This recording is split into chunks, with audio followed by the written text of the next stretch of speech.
too much GH. Many have come and many have gone, but you are a great kankamukashos ability, worth being beheld by every optical nerves. That saith the papacy. Keep watching Too Much GH, and you'll get the best of entertainment, the best of everything you want. My name is Ohima One. Keep watching Too Much GH. It's the best. Keep watching Too Much GH.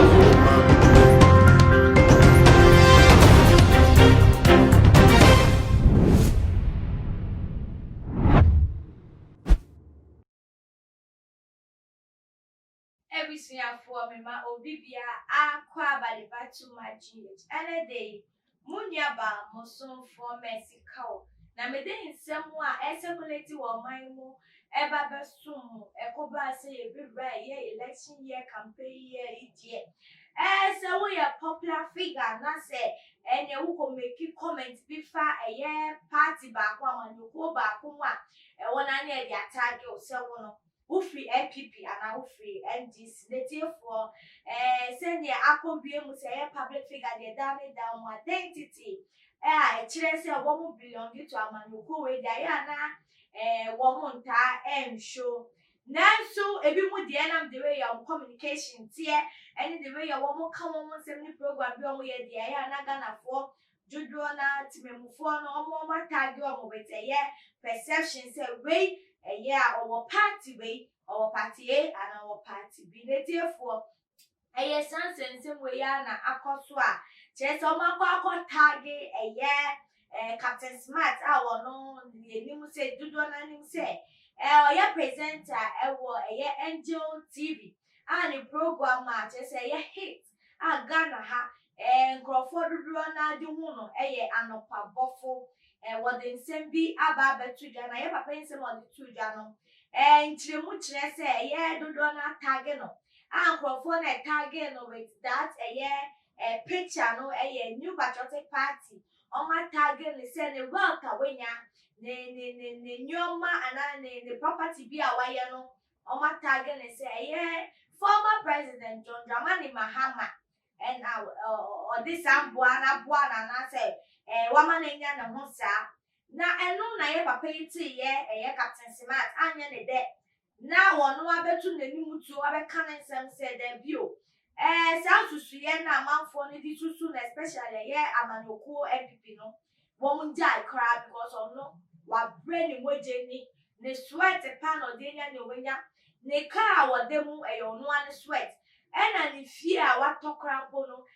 no ane sweat na wo koso ka se former president John Dramani Mahama wono krampo no bedi mu adan se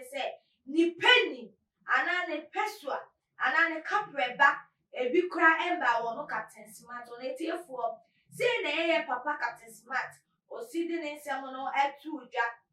mama me fa enso mo sa o say he said he have suffered enough and worked hard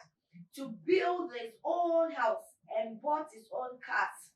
He added that John Dramani Mahama himself can testify that he haven't taken a penny, house or car from him. He begged all and sundry, especially those in the New Patriotic Party, NPP, and National Democratic Congress, NDC, who felt he siphoned money from their leaders to do their bidding. What also can in 70 say I'm above that petty politics of bias and endorsement. Mahama can never tell me I acquired wealth through him. I swear over that. Let me be, because I'm a hard-working man of my own, he stated. Papa Otimu said, Asemono ashino ahano. Na wa kasani ni na wasi ono ni wealth no se na mde kan edu tu dwa no no ani bremu eni breni ena wode nya ne nya wenye ni na ne cars ne fie eni nya wa achibi ne bre na utimi hu se ne ase na eti ahye ne ndi no osa suwe osi wo suwe se wono no ni bibi a wenya no ne bre ne hard working pan gains ena wenya na wo hwe se na ye papa ya soe na ye ni mu ni se e ba ni journalism a wo ye in person no or ye hard working or ye very effective now say ye experience now the to ne nyoma want me hu se nya wo kan de Ghana for ni bi so to say ye ne kwan so ano no office o mu ni mu ni so ye de yafo or ye obone ho modern baby bia a che se wo di ne dwumadie bia odi na ho odi ne oni nim die ne a obetumi aye nyana e di support that means oni pasa no de won fa ne ren hye party mu ana ne ni daso ni party mu che se party mboa pa no enya ade bi a wono oha ne ho se ope party bi mboa eti se ni ama osi kan na amafo to se there be MPP for amatage no any NDC for amatage ne se ne wealth awenye nyina ye MPP ana NDC munjai esan se papa yi munna munni mo beka no credit a wo bone ho modern pa ebi nso se Ghana mujiria na masa betina se kase na munji penny na munji capre na munji say na munji say no dani da so moje na sue a wo sue ni na ebi se wo sue bu nsem so na etiefo mo show ye papa yi nsem a wo de aba betudwe wo hwe eye message a wo de betudwa wo ti mu se ko eye Ghana fa ne ni na bebre na ewe na wo hwe papa ni Captain Smart ne modern bo obetumi de nsem se abetudwa enye no kre obetumi aba besue onim ni awo kan na se na ya Ghana for ni bisu se o sue bu bibi so no hwe se ne a nsem ni si ko yo na hwe se nsem wo de betudwa den na wo kan fa ho odi kan ana se ni Ghana for kan sa na tie se na wadwe nchire tibia megidi se emu behia pa ama eye too much of the kesi tunya kwenya na no de atu ye comment section wo the amina before I make a comment say any ACC the aba na wie ye no nsem bi say si ani afa efutuo the efri mu Ghana fue na waje so hey ya ni ye bi wo wa ye ya enye ye hu ade ya ma ye nka Ghana fo akọ ye se se wo bi ebo na ho mode kakra na wo di ya na ye yankasa ye nim nipa ne source no si ye nim mpa ye engine tumu ni a source foforo ni ye dia atag nipa na ho aye pe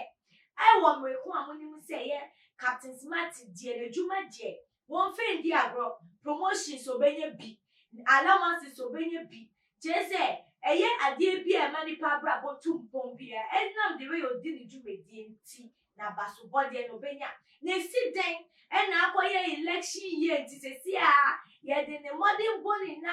ne djumedie a wedi ni nya wenye na ye de akwa politics there bi enjai sa enye emfata ye kan central to adodo ye kasa dodo Ghana for ye kasa ye njai sa fi se onyo gina baby na obo ne ho mode abo na baso ne jai se mo be kan sem bi a ebebu na be mu na twe na sai na amanipa no look like onye hwe na so otiye there bi ye ntisa ye ni papa ni modern bo enti ye njai sa kakaka no MPP o NGC o ye njai sa na ye papa obo ne ho mode ne tiefo wadwe chese na msi kan no na wadi ati your comment section wo the ama ya fa won subscribe and so bon ho mode ne subscribe say ne be ya ye didumede bi atu mu a wo edon ne boy na wo so sabetumi akabi na wa kire wadwe na afa so bon mode ne like ne share ever promote too much GH everyday kasi na etiefo before me de mensamo ebesi no ye wadwumeku a wo so yase mama Juliet Ventures